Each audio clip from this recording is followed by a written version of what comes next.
It's time for AggroChat, the official podcast of the Tales of the Aggronaut blog and stalwart gaming community, where we talk about stuff and things, and the stuff about the things, and sometimes gaming. I'm Belgast, and let's start the show. Hey folks, it's that time again, time for another episode of AggroChat. This is episode 222. Lots of twos in a row. Tonight I'm joined by Ashgar. Reluctantly crouched at the starting line. Grace. I could finish that, but I'm not going to. Aww. Kodra. The green light flashes, the flag goes up. Tam. Hold on, I'm gonna go get a cup. Phelan. I mean, I guess we're going the distance. We're all going for speed. Hi, Okay. people. We're professionals. Hi. Yeah, so it's a show, and we're gonna try and talk about it now that I don't even know if I can go forward like this, because now I've got this stuck in my head.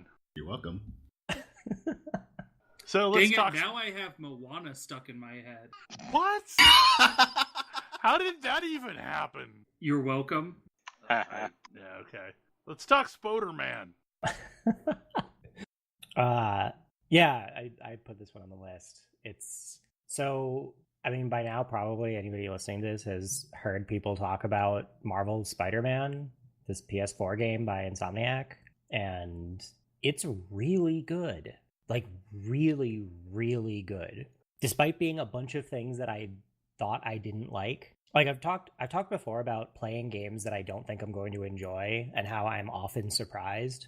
Or, not often, but when I am surprised, I'm incredibly positively surprised. And this is one of those times. I'm convinced that if you go into a game thinking you're not going to like it, you're way more likely to like it. I mean, sometimes. I agree with that. But sometimes it turns out that the game is actually really good, so it didn't really matter that you were going in not expecting to like it. But like this game has done more to get me into Spider-Man and like the Spider-Man comics history than like 40 years of Spider-Man comics history. And 20 years of movies. Yeah. See, if you like this and you want to take a look at a comic, you should check out Chip Zdarsky's Spectacular Spider-Man that just wrapped up its run. Because it's Chip Zdarsky, and he's amazing. It does this thing.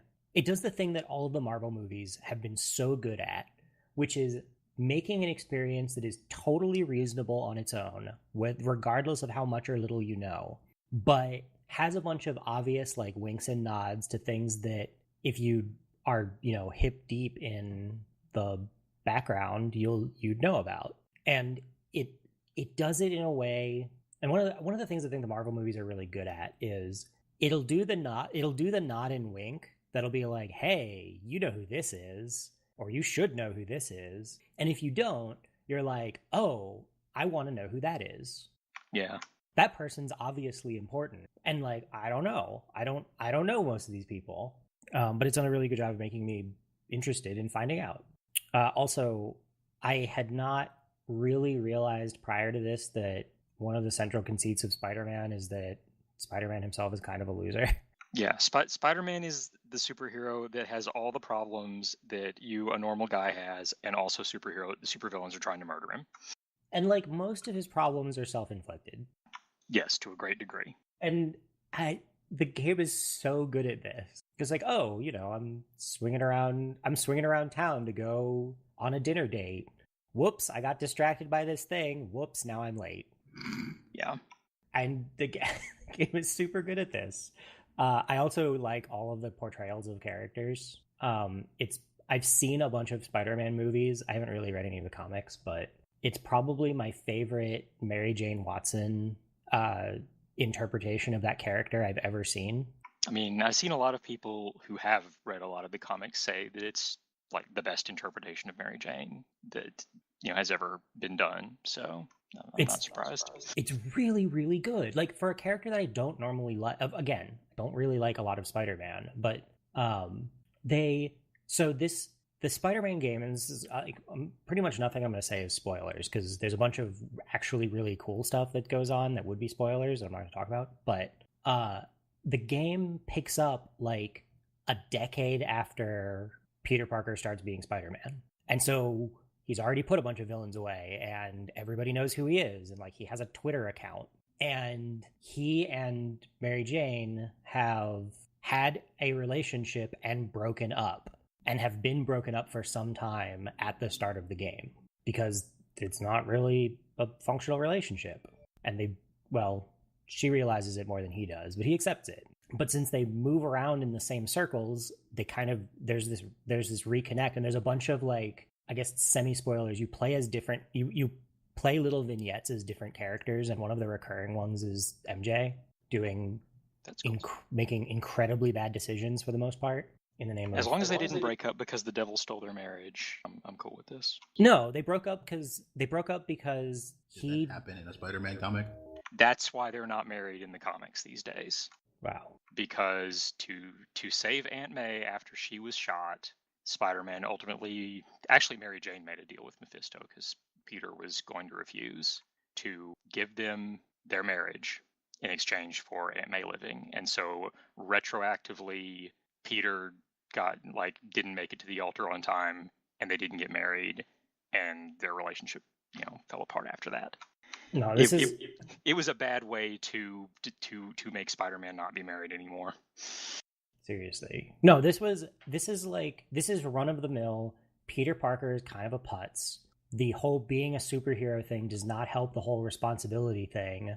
And he's constantly putting himself and everyone around him in danger. And MJ is like, hey, I actually have a life and a bunch of things I want to do with said life, and there's not any space for this guy in it. And like, it's totally mundane and entirely reasonable. But it's really interesting to see her perspective on the whole thing, because you get to see her perspective on the whole thing. And there's periodically oh yeah, I forgot, this guy's kind of nice. Why did we break up? And then something will happen and she'll be like, oh, right, that's why. And it's never stated outright, but like they get her expressions and tone of voice perfect to deliver this.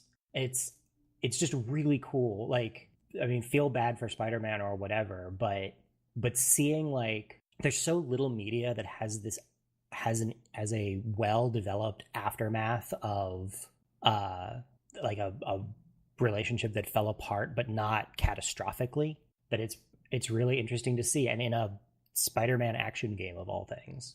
It also has just the right amount and variety of collectibles in an open world. So this is one of the things I'm kind of curious about. Is this game just an amazing amount of polish? Yes. Yes.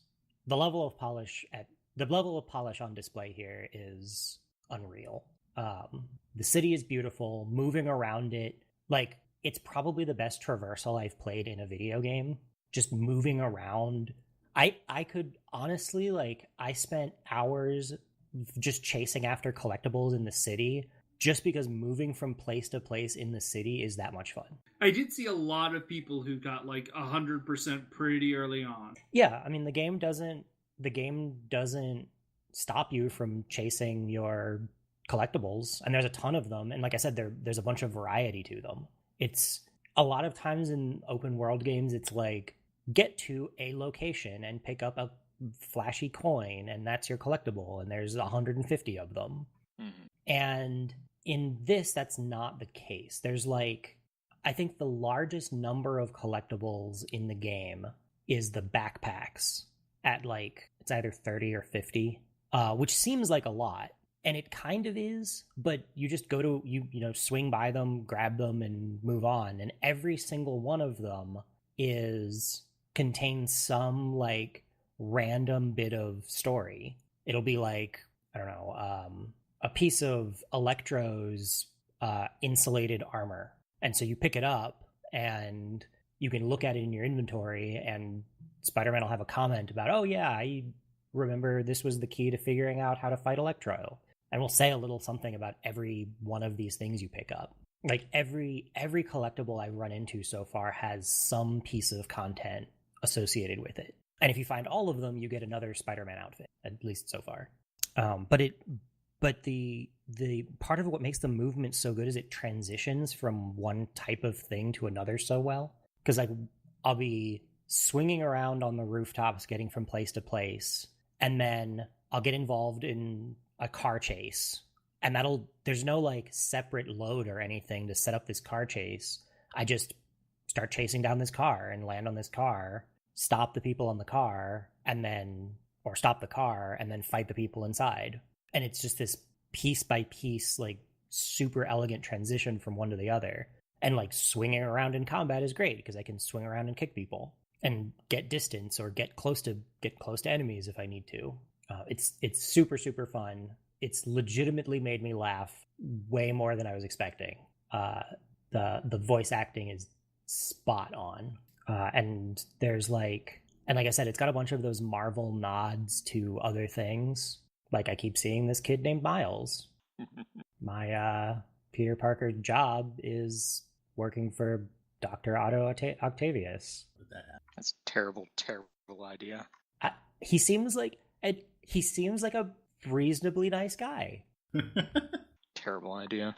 I mean, it's interesting because like I feel like a big part of the plot or one of the subplots of this game is his descent into becoming a supervillain. So this is a game where Spider-Man has a 10-year history, but Dr. Octopus was not a part of any of that. Right. Oh, okay. Yeah, and it seems a little odd, but okay. There's clearly a bunch of setup. I mean, there's also other stuff going on, like J. Jonah Jameson got fired from the Daily Bugle. Yeah, it happens. and now is basically Alex Jones. Like he runs a like angry radio show.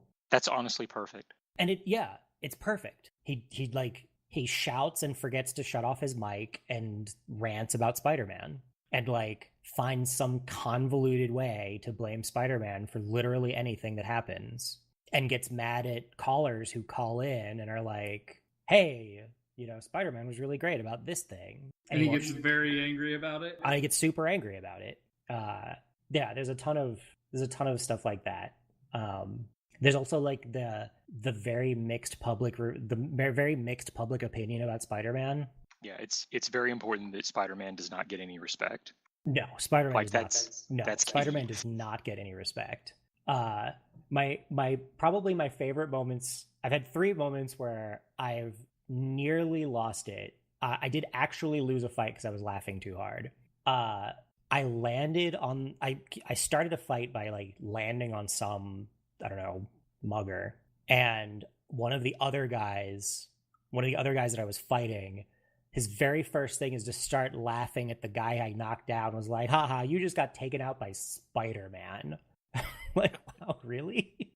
I rescued somebody who was being kidnapped, and their response was, oh man, did it have to be Spider-Man? But at the same time, I rescued some other random person, and she was like, oh my god, I need to take a selfie. No, don't go away. And was like mad that I left. And then there's like a tweet on, you can read Spider-Man's Twitter feed about somebody being mad that I didn't hang around long enough for her to snap a selfie. Are either Squirrel Girl or Iron Man on this Twitter feed by any chance? I haven't seen Iron Man. It's possible I've seen Squirrel Girl. There's definitely somebody there's people doing like fanfic on Twitter, like Spider-Man self-insert fanfic on Twitter. There's like cosplayers. You can run into those cosplayers on the subway. That's cool. That's pretty amazing. Like, so anytime you fast travel, the loading screen is Spider-Man on the subway. And it's just you as Spider-Man in whatever Spider-Man getup you've chosen, sitting on the subway. And it'll be like, you're sitting on the thing and some guy's like falling asleep on you. Some dude's like listening to music and you're like rocking out with it. But one of the ones I saw was some Spider-Man cosplayer and you're like chatting with this, like animatedly chatting with this cosplayer. The game is super charming. It's a lot of fun. Like just the mechanics of it are a lot of fun. Somebody did an absolutely phenomenal amount of work. Most of the Spider-Man games I play, if you swing around, your webs go out into the sky off the top of the screen, attaching to some location. Like, it doesn't matter. It's not important. I mean, before this game, Insomniac made Sunset Overdrive. Right. Which I hear Traversal was the best part of that game. I believe it because traversal is amazing here. So there's probably millions of attach points all over this map of New York City or Manhattan. And like buildings, a single building probably has like 100 on it at different levels, at different places.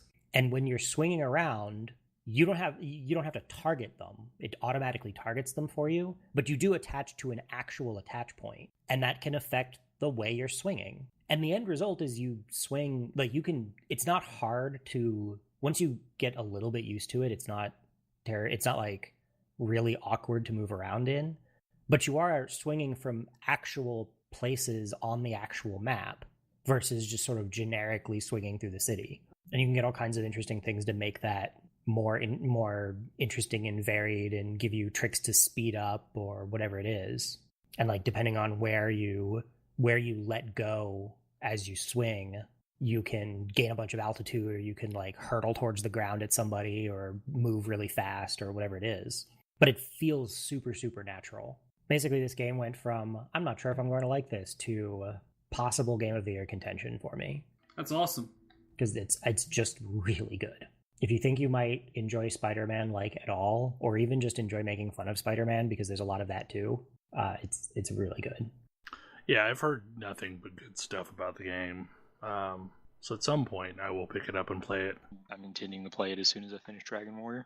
It's genuinely delightful. It's also an open world game that I have not gotten tired of. Like I frequently get tired of the open world part of open world games, and it feels like the open world is exactly the right size with the right amount of fast travel and the right amount of other random stuff to do. Like I don't know who Black Cat is, but she definitely plays Spider-Man real good. Yes, that is who Black Cat is. Yeah, like having basically everybody be like, "Oh my god, do you ever shut up?" Whether that's your cop friends or your actual friends or supervillains, everybody wants to know the same thing. Why won't you stop talking? I consider that the defining Spider-Man character trait. Yes. And it's absolutely in full effect here. I mean, I feel like Deadpool is the only person that can keep up with Spider-Man, insult-wise. I don't know if Deadpool is in this game, but it would be fantastic if so. So something that we've talked about, I think, at length in the past is Magic the Gathering Arena. And this past week, on the 27th, it went into open beta, meaning anyone can go there and download it and play. And so far, I am enjoying the hell out of it, because they've switched out the stuff that's available. So basically, the stuff that rotated out is gone. So no Kaladesh, no Aether Revolt, no Amonkhet, no Hour of Devastation, and instead you have. We probably won't really miss you. No, you weren't really that good in the first place. We also probably aren't going to miss Kaladesh, but that's for a different reason. like nobody's gonna miss Fatal Push being in Standard, or a Braid from what was that, from Ixalan, or was that from Hour? Ixalan's whatever, isn't it? No, not Ixalan. Amonkhet or Hour of Devastation. A Braid was in one of those two sets, and it was from Amonkhet. Okay, so what you have instead is you've got Guilds of Ravnica, Core Set 2019, Dominaria, Rivals of Ixalan, and Ixalan. So, I mean, there's plenty of interesting things going on in there.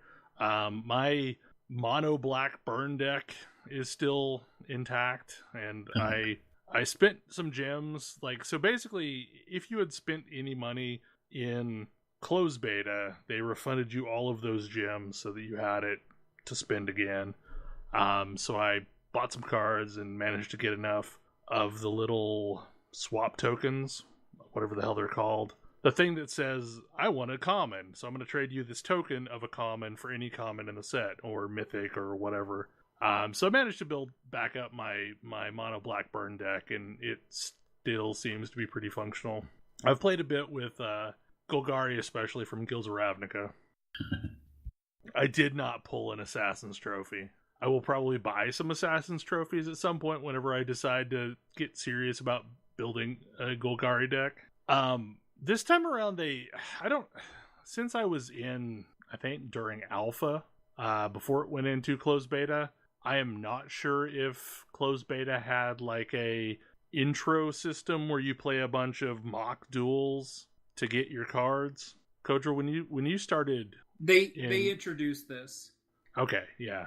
So yeah, you've got to play through a handful of matches before you get into the game in earnest. The only complaint that I have is they no longer have the fun decks that they had, like the Explore Matters deck.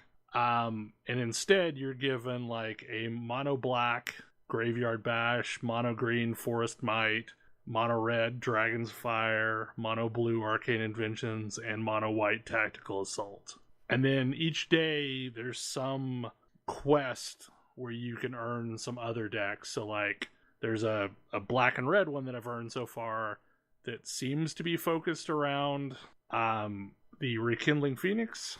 Actually, no, it's just, I don't know what this thing's, it looks like it's centered around goblins and, I don't know, red and black stuff. So in theory, like, you can get back decks if you continue doing the little quests. Right now, there's sealed Guilds of Ravnica this weekend, and it's 2,000 gems to buy in for 6 packs of Ravnica, and then whatever the hell you manage to win along the path. Also, Core 2019 Draft is 750 gems, so I think the prices are about what they were before. Kodra, wasn't that about what Draft was? Those are the prices. I'm curious what the prize support is. The prize support doesn't seem any different, so... Well, we haven't had sealed before this. Oh, so sealed is new with this. Okay, so prize support for sealed. 0 wins, you get 3 packs and 200 gems. And that... the gems just keep going up. It doesn't look like you ever get more than 3 packs. You go from 200 gems for 0 wins, 400 for 1 win, 600 for 2 wins, 1200 for 3 wins, 1400 for 4 wins, 1600 for 5 wins, 2000 for 6 wins, and then 2200 for 7 wins. So if you go 7 wins, you basically make gems. Otherwise, you're just repaying a chunk of the cost that you spent. But you also get 3 packs. Yeah, you get 6 packs to build your deck, and then you get 3 packs regardless of the win condition. So in theory, that's pretty good. I mean, now I'm curious. Okay, so to buy actually, it's a little bit more expensive than just buying the packs outright. So if you there's a 6 pack for 1200 gems and a 3 pack for 600 gems. So in theory, you're buying the packs and then paying 200 to play in the sealed mode, if you look at it in those terms. But it's not really any worse than like going and buying your way into sealed somewhere else, like at an actual store. Yeah, no, I mean, that's not bad. That's a pretty good rate, all things considered. Yeah, because I'm guessing it's probably about $14 or so. Well, if you were to convert the gems to money. 200 gems per pack. So if you get 9 packs for 2,000 gems, that's a little bit more, and then each win earns you some of that gems back. So as soon as you said 250 for 1 win? 200 for 0 wins. So you're basically you're buying the packs, basically. Yeah. And then you're getting some of that back if you win some. Yeah, that's not bad at all. And it's a mode that lets you play. The kind of cool thing that's going on right now is there's a free event that has a 15% drop chance of a rare or a mythic that increases as you go up in wins, where basically like you build a singleton deck, aka I guess a brawl deck. 60 cards? It is 60 cards, singleton. They're basically testing brawl. Yeah. Although brawl is standard only, although I guess things in arena are standard only. So yeah. Arena standard is what we have access to. Because Kaladesh and Amonkhet haven't officially rotated out, have they? They rotate out on the set release, which is officially next week. Okay. So yeah, it really is standard now. It's just a week ahead of time. So yeah, they're testing brawl, and it's free to play, and if you get at least one win, you're going to get a card, and that's active for like the next 30 some hours, which will be less by the time this podcast release. But if nothing else, it's like you get enough cards for free in those starter decks that you can probably build a reasonable singleton deck out of that, because it's going to have staples like Land of War Elves and things like that.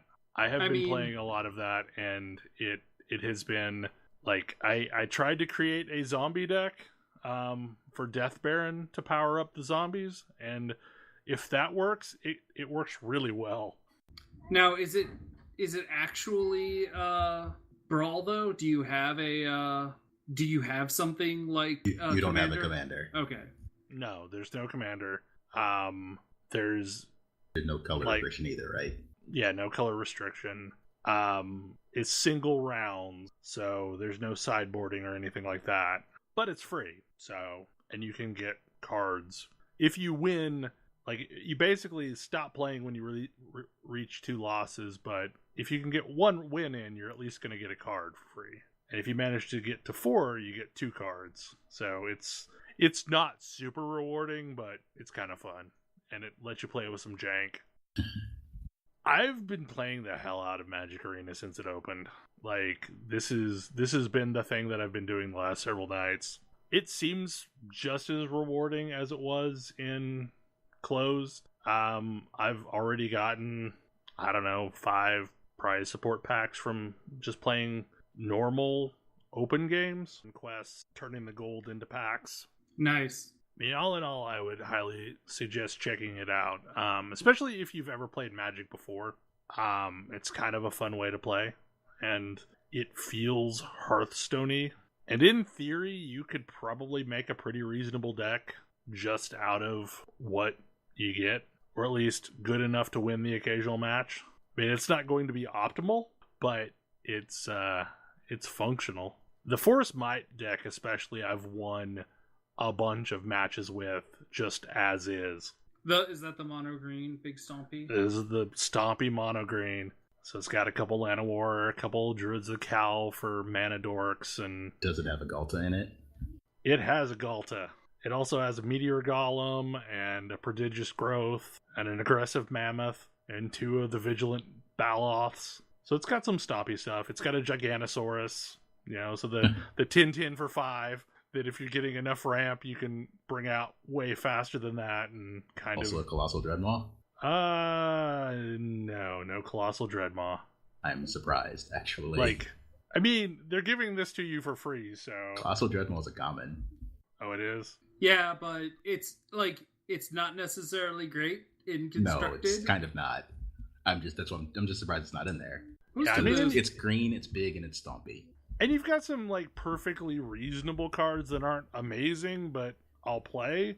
Like Centaur Courser, which is 3/3 for 3. So what, an ogre that doesn't do anything special? And Rabid Bite is super handy. Rabid Bite is nice. But yeah, like, so it's a perfectly reasonable deck. Like, I have won some games with it, and it's one of the freebies.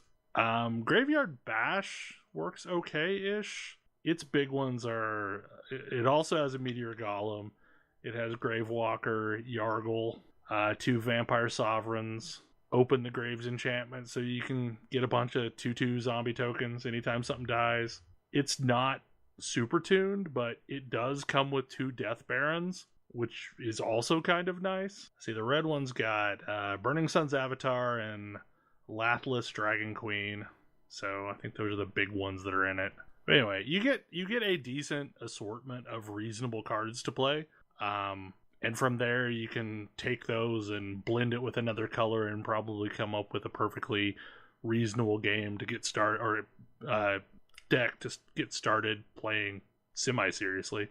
There's a lot of varied skill levels, and honestly, that's the one complaint that I have with Magic Arena, is it doesn't have the best matchmaking system in the world. Because occasionally I will just go up against somebody that's several ranks higher than I am, and just get stomped with a super tuned deck. Yeah, and then I'll take my mono black aggro and just lay waste to somebody who obviously just got started with a newbie deck. So I wish it was better at trying to match players up, but it's still good. I am impressed with I don't know what it's ended up being. I do wish that it had some kind of a friend system so that like you and I, Kodra, could actually play against each other. Yeah. Other than hoping to random into each other. Yeah, that'd be nice. Oh, ew. Yeah, no, like there is no friend system at all. Like it's just random play. And it would be so much cooler if like say 3 or 4 of us could join the same draft. But I mean, I'm hoping maybe someday they add those features in. Okay, Kodra, you have been playing Celeste. Tell us about Celeste. Celeste is a delightful platformer where you are... It's one of those things where you're climbing... It's all about you're climbing a mountain. And you are trying to... The mountain is magical. And that's sort of a thing that you get early on in the game. Weird stuff happens at the mountain. And it is a game where you are dealing with... Your character is dealing with a lot of internal turmoil. Like, they have some mental health problems that they are still working their way through.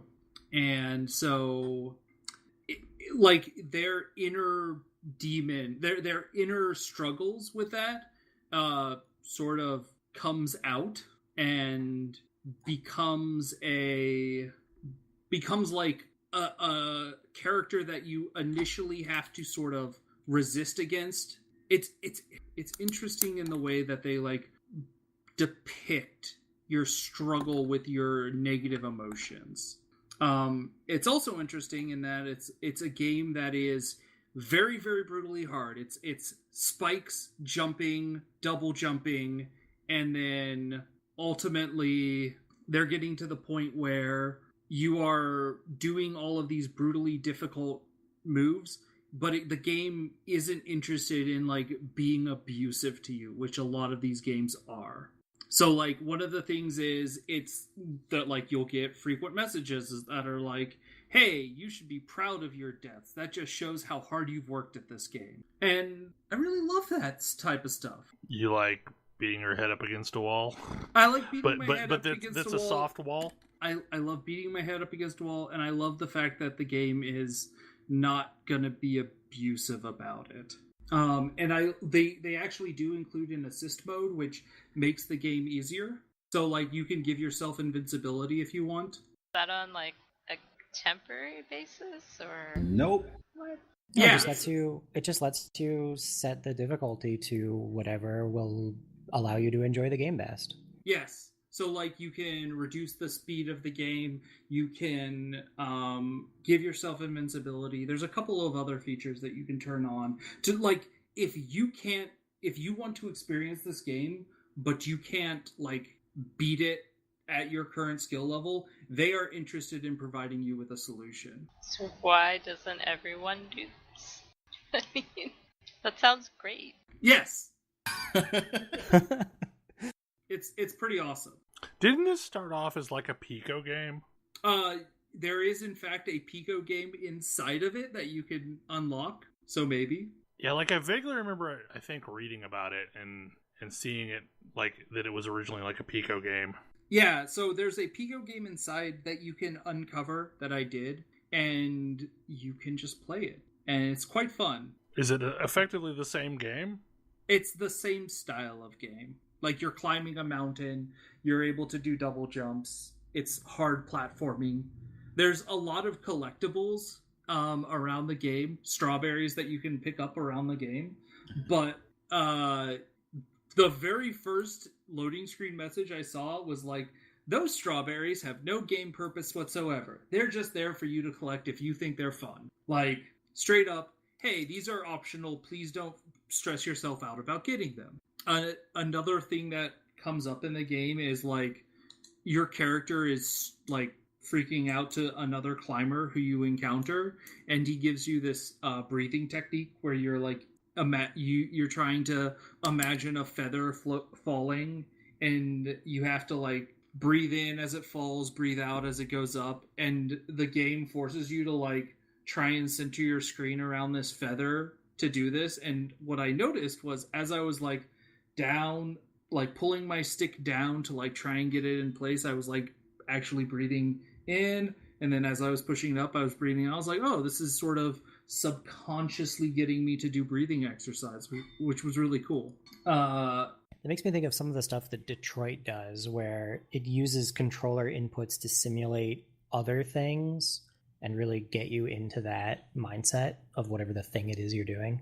What was the one thing that I kind of have an issue with is after you beat the game, like, and maybe I'm not sure how I feel about this, there is a, like, they tell the entire story of the game through these different areas, and again, follows the standard hero's journey in a really beautiful way. Like, I sort of love the various features they slot in, and the last level is the ascension from the underworld, which in this game just feels amazing because at this point they give you not double jump but triple jump, so you start to just feel like you are flying at some points. That's awesome. And you're doing all of these really like awesome precise maneuvers through all, like, the last level feels super cool. And it also feels very cool because you've become this self-actualized person who's learned to accept themselves for who they are, and that plays out in the gameplay as well. But there's an epilogue where it's like a year later you come back to the mountain, and the wise old lady who was there like takes you to a cave where there are 4 heart icons, and it's like, whoops, I can't go through here. It's like, I guess you better go back and explore the rest of the game better. And so they do lock that off from you, which I found frustrating. So now I have to go back and try and find that if I want to get to the bonus area. But the game is really cool. If you've ever seen like a super technical precision platformer and you're like, this game is absolutely not for me, I don't even know how I would start to get into this, I recommend starting with Celeste, because Celeste will let you crank down the difficulty to tune it to where you are comfortable, and then you can slowly peel it back once you get better and better at it. But yes, all games should do this, especially games that have a strong story that people might just want to experience the story. They should let you do this, which Celeste does have a very good story. So another big game on the radar this week was something that Nintendo released. I have not played this thing, but someone tell me about Dragalia Lost. It's adorable. I was supposed to do some stuff today, and what actually happened was I sat on my couch and played a mobile game for the entire day. It's a cute fantasy game with dragons and weird people on your team and gacha. It's a Diablo-style game. It's like Diablo-esque. But you have lots of potential randomized like party members from the Gacha, and they all actually have story, and their stories are adorable. Some of them are kind of creepy, but yes, there's some amount of creepiness. There's a whole lot of adorable. It's like, it's somewhere in between. I mean, it's like if Fire Emblem Heroes had instead of a tactical combat interface, it had a Diablo-y interface. You punch monsters, you collect loot, you build your party of equipped people. You can play it co-op. It has like online real-time co-op. It just works. And it just works. That was incredibly surprising. I was like, what is this co-op? Like, I'm familiar with co-op. You have like a special ability that some other player had. No. It also has that. It also has that. But like, do you want to do a mission with other people? Do you want to do a mission with your friends? You can do this thing. I haven't personally done this thing, but it's got a thing where you can create a private room to do missions with your friends. Pick your favorite character and go do stuff. Blow up things, collect the loot that falls out of them. Level up. Use the loot to level up your weapon and your equipped picture and your dragon. And your dragon's affection. And maybe also your character. And increase their level cap by getting duplicates of them and merging them together. Or in the case of characters, getting Eld Water. Yes. By getting duplicate characters. That's one way to get it, yes. Also by selling like stuff you don't need. It has an overwhelming number of interlocking systems, but also a learning curve that is pretty gentle as far as letting you figure out things as you need them. Also, the optimize button seems to do a pretty good job of actually optimizing, like correctly. Yeah. Unlike Fire Emblem Heroes is like, oh, do you have 5-star quality characters? Those are just your best ones. You should just use those. Like, no, it's probably true here too once you have a bunch of those, but other characters are just fine, and there's entirely times where I've selected to choose a 3-star bronze character over a 5-star gold character just because it's better for what I'm doing. So I've actually leveled up a ton of different characters surprisingly evenly. Every character weapon type has a different kind of behavior as far as your Diablo combat goes. I say Diablo combat. What I mean is that it's real-time, isometric, click to attack, click and drag to move. It's actually a really elegant interface, I think. You put your thumb on the screen and move your thumb from where you put it, where you touched it, and it'll create a little arrow that's your movement direction. You tap the screen to attack. You tap and hold for a power attack, and you can swipe to dodge. And so you can play the whole thing with just one thumb. You also have special abilities that you can, again, they're buttons on your screen that you press to execute special abilities. And you get to turn into a dragon. Yeah, you can turn into a dragon. You play things that turn into other things, so there was no way I wasn't playing this game. My go-to character is so he's technically an assassin, but really all he does is cook all the time. He's a little frustrated about this.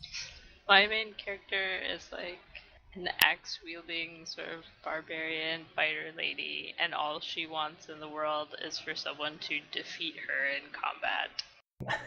I'm guessing Ronzo tried this and failed. Big axe guy you get. So she hasn't fought him yet, no, but she's like running around like asking people to fight her, and they won't. That's fantastic. I found a mage who's writing a book. She's a fire mage, and she's trying to finish her dad's book. But she's really clever about being a fire mage. She's a little rhyme about making a knife hot so that it is disinfected. I wish I had taken a screenshot of the rhyme because it was adorable. I was pretty happy also that I got a mad scientist. He does a lot of really questionable things for science. For science. It's amazing. Let me just take some of these dragon scales. I'm sure the dragon won't miss them or get mad. Right. Whoops, this dragon tried to flatten me into a paste. That would have been fascinating. Yeah, I love that and it's not just a little bit of story either. Like, you unlock more story as you play the character more and level them up and unlock more of their magic circles, which is a different leveling up thing that's independent of their actual level. It's complicated. But one of those things you can unlock are more little story blurbs, and you get, every time you watch a little story blurb, and there's tons of them, you get a little bit of the currency that you use to pull the gacha chain.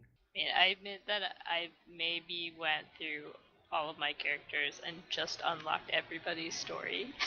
Yeah. Yep. I mean, yeah. Yeah. I found out that if you tell it to just auto buy, it'll buy the story last, and I'm real mad about that. I haven't ever hit that button unless I've had enough for a whole ring. I never know if I have enough for a whole ring. It tells you how much it costs total when you hit the button, so you can see. Got it. All right, I'll have to watch for that. But yeah, it's super charming. They have like legitimately difficult challenges, like the fire dragon that started dive bombing. That was a problem. Things that put up shields. I'm gonna figure out how to break the shield. The 4-strike breaks it in one hit, or you can just keep hitting it, but that's way slower. It's way slower. But yeah, it's super fun. It's surprisingly charming. It's probably bumping Fire Emblem Heroes off of my idle thing to play on my mobile device. Oh right, there's also a city you can build. I forgot about that because that's an entire other thing. You like build your castle. You're developing a castle.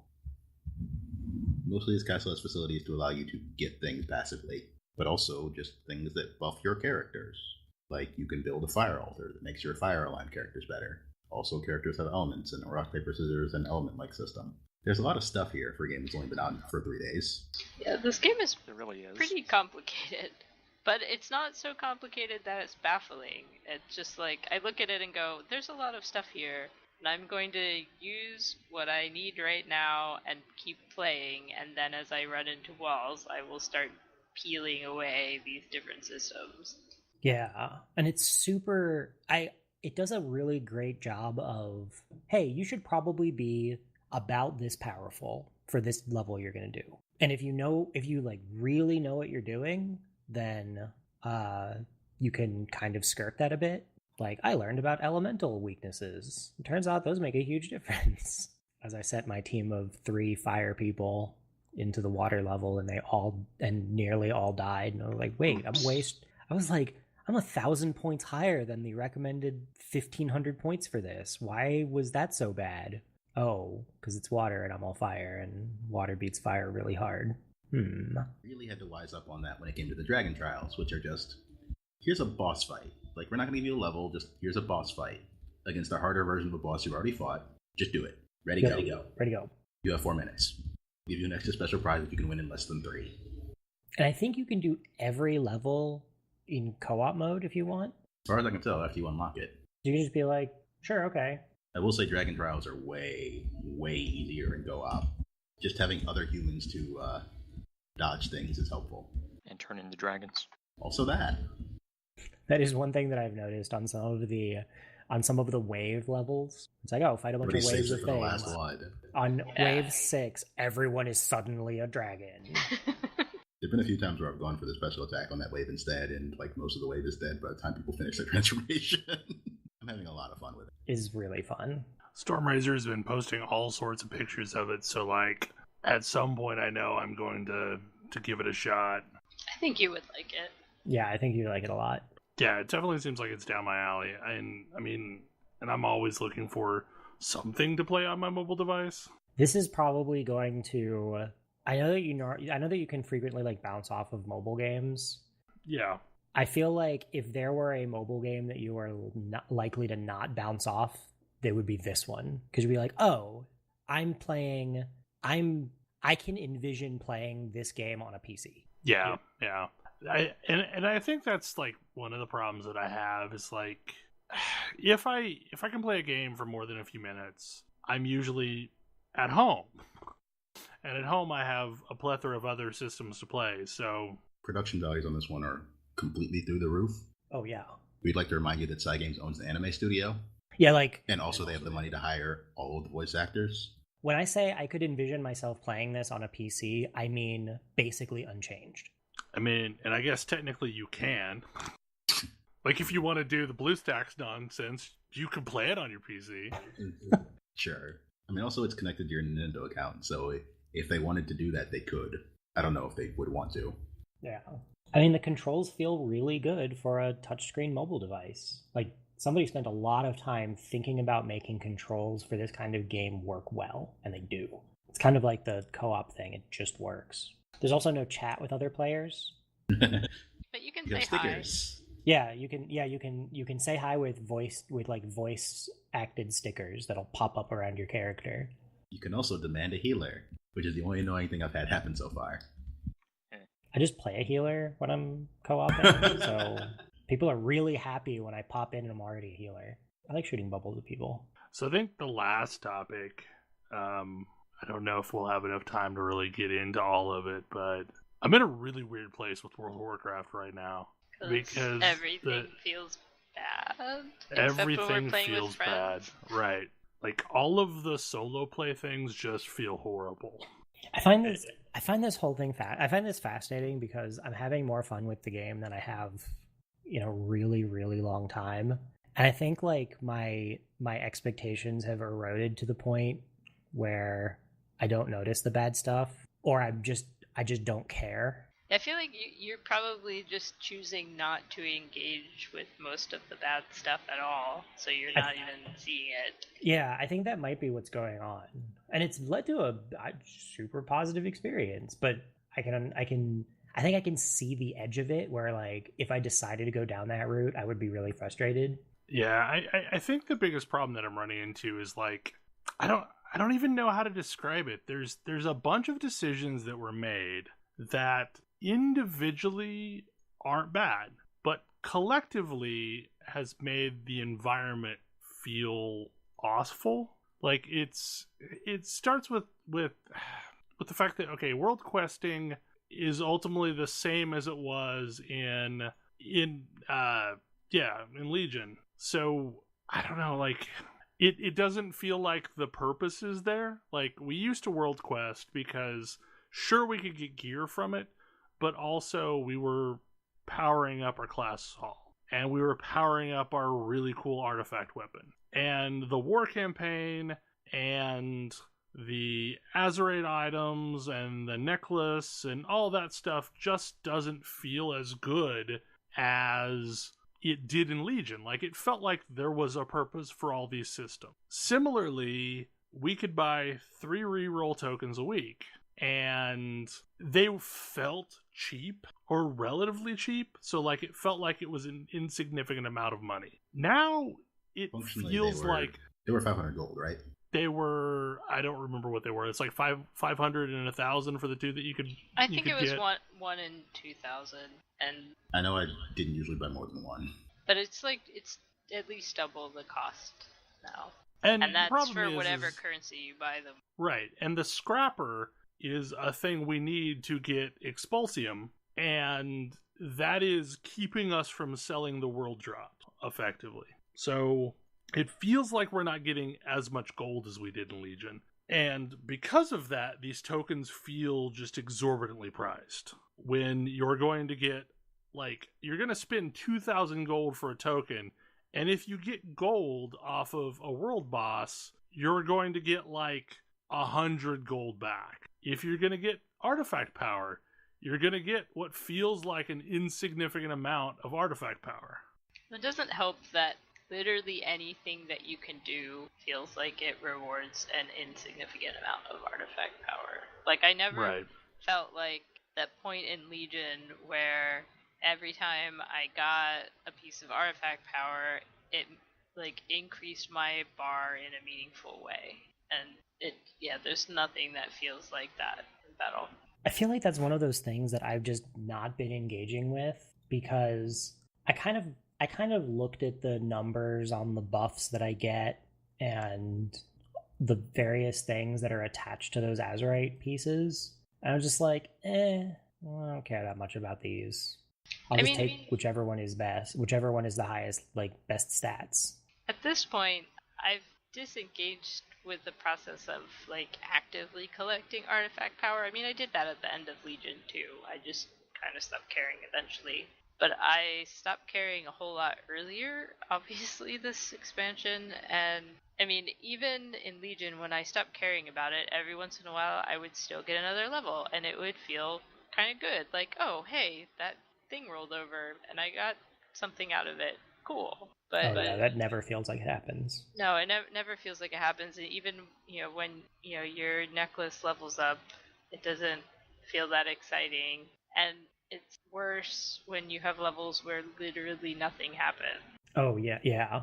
Well, which is like most of them. I think part of it, too, is like last expansion, we had these systems that fed into, well, so like anything in the world that was a boss or any of the emissaries had a chance of dropping legionary or legendaries. And there were problems with the legendary system. However, it felt like when you acquired a legendary, it was a significant power boost, so it was worth chasing. I mean, now, none of these things feel like they're worth chasing.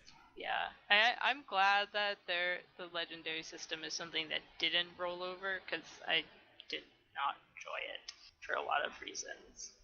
So I'm kind of okay that that's gone, but it is frustrating that there's no chase item in the repeatable content. So like the emissary chests, where before they were always a pretty reasonable chance at a legendary, now it's pretty much just what it says on the box when, like, it gives what it says it gives. And once you've finished like getting your rep with that faction may not even be worth doing. So like it took a very long time in Legion before I stopped doing emissaries, because they had at least a chance of giving me something good, even if I didn't need what was actually offered. But yeah, that's just not the case now. And so now that I'm exalted with a couple of the factions, I just don't do their emissaries ever. I don't know, it feels very weird to me to be really disengaging with so many of the systems of an expansion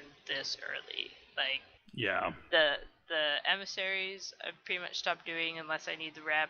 The the island expeditions I haven't done in forever. Like, don't care about them. They're not fun. Well, again, like, it's an entire system that doesn't have a point. Like, it does not feel fun.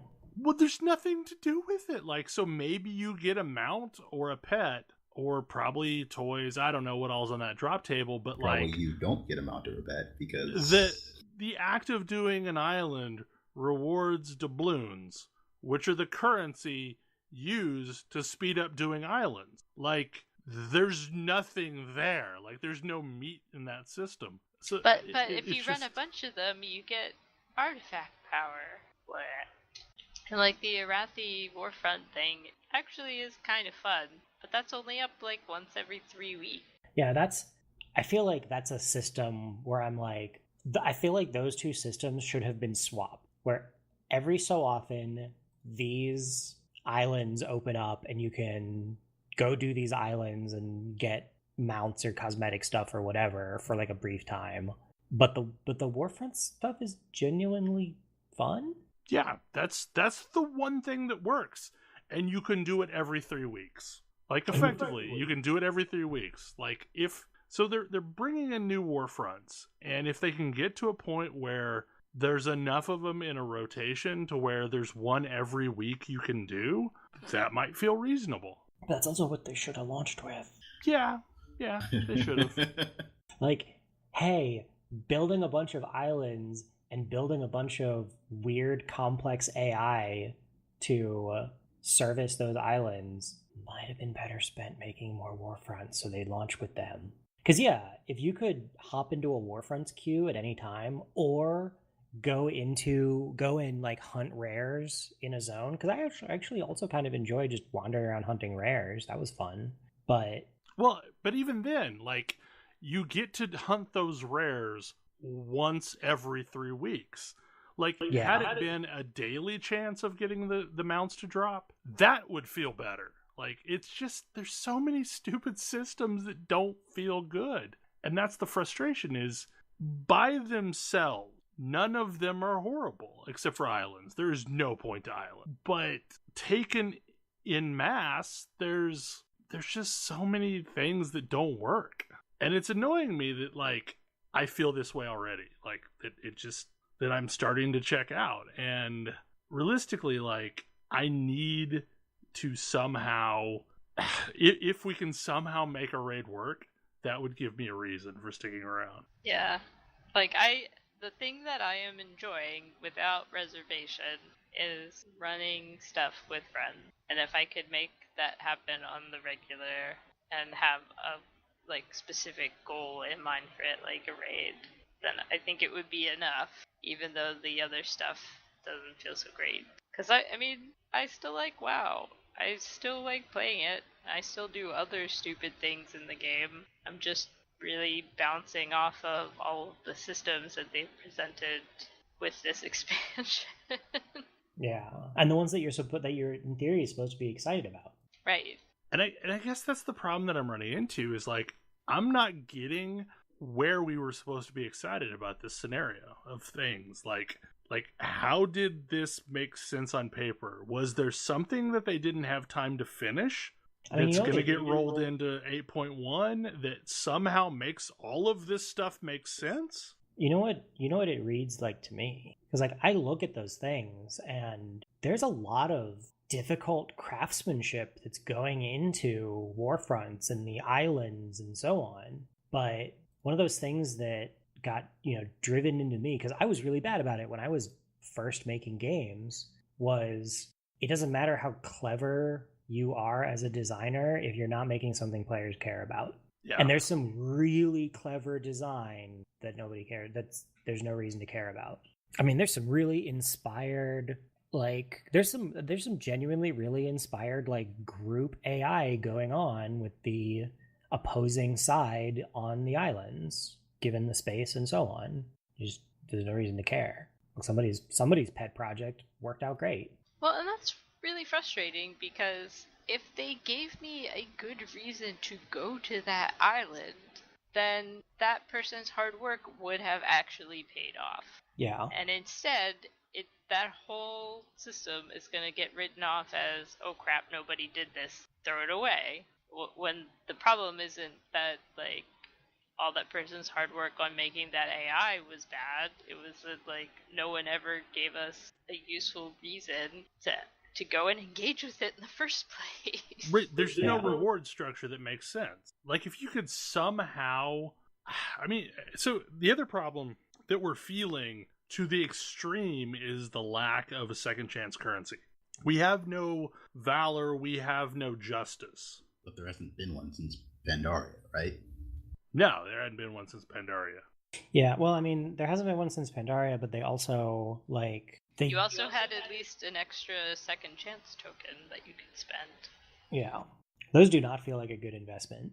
I miss the days when you would just get the currency for those by doing daily quests. Even though that was its own horrible grind at the time and felt not that amazing, it's still better than, like, someone sticking their hand out and asking for a few thousand gold. We were commenting before, like, I wouldn't mind it if, like, the worst feeling is hitting that reroll button and getting artifact power. Like, that feels bad. I imagine I've never had it roll me gold, but I bet that would feel even worse. Oh, gold is horrible because it's like literally 100 gold. Yeah, I mean, but like, I think gold and artifact power honestly both feel equally crappy. yeah. Like they just they're both kind of equally useless in the amount that it gives you. Yeah, like if I got gold and it was 3,500 gold, okay, I'd be annoyed, but I wouldn't be mad. I'd be like, all right, well, I played the game and didn't get anything back. You got only 3 stars in this pool. Yeah, like I still got something of some value, even if it's like negating, what is it, half of the cost that you would have spent on those tokens in gold. Something significant like that would feel at least like a non-insulting consolation prize. But I don't understand why they're so stingy with items. Like, I thought that was a lesson they learned. Lesson when? I mean, at least I at least remember having like, hey, here are some things to mitigate for important drops to mitigate the randomness and how much that affects your character. Oh, you mean like Justice and Valor? Yeah, or like item tokens or whatever. Yeah. Right, tier tokens don't even exist anymore, do they? Because personal loot. Yeah. But yeah, so I mean, this is the state in which we're at right now, and I'm hoping sometime tomorrow we can do some Mythic Pluses because I have a super easy Mythic Plus, and maybe we can upgrade the token. But here lately, I've been playing mostly Magic the Gathering and Monster Hunter instead of World of Warcraft. But at this point, we have gone our time. Any other thoughts before we wrap things up? Ultimate Chicken Wars came out on Switch this week. That seems like a really good Switch game. I salute. I am definitely in the market for random party games on Switch. Because that is the console I would definitely like to have my random party games on at the moment. That's fair. I salute the bastardry of whoever designed the LFR raids in WoW this cycle. Oh, why is that? I would be hard pressed to intentionally design more griefable bosses if I tried. Did you by any chance run Sigmascape in FF14? I didn't, but it would be hard for the building a raid encounter in which a single person has the unmitigatable ability to that's grief not a the thing. entire rest of the raid. No, that's what I mean by griefable raids. I thought you meant bosses that literally troll you. No. No. These are just raids that make it just ridiculously easy for trolls to troll. Oh, Yeah. That's Like- not what I'm looking for. No, it's I'm in awe. Not like in a good way, but it's odd to me nonetheless. No. Anyway. Okay, wrapping this up. Hopefully you enjoyed the show, and we will see you again next week. See ya. Good night! Have a Night. good one. Good night.